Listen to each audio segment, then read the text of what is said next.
Kinumpirma ng Foreign Affairs Department na patay na ang isa sa apat na nawawalang Pinoy kasunod ng magnitude 7.7 na lindol sa Myanmar. Nakausap ng GMA Integrated News ang kanyang may bahay. Nakatutok si Mark Salazar.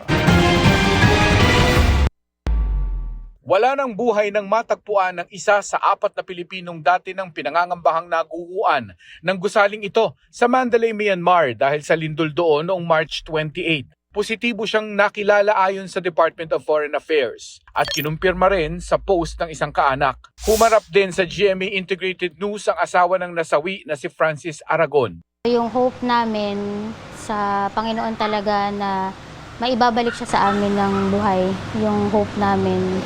Though, yun nga, yung sa nabalitaan na namin nangyari, nagpapasalamat pa rin po kami kasi naibalik siya sa amin, nakita namin siya.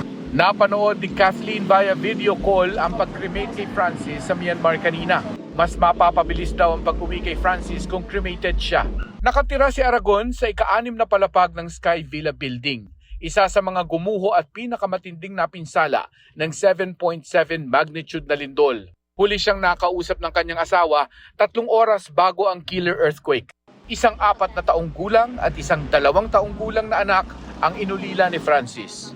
Sakit na nararamdaman ko ngayon, hindi ganun yung nararamdaman nila. So gusto kong maalala nila yung tatay nila na masiyahin, na mahal sila. Hindi yung pain ngayon na nararamdaman ko. Ang iba namang nawawala patuloy na hinahanap ayon sa Foreign Affairs Department.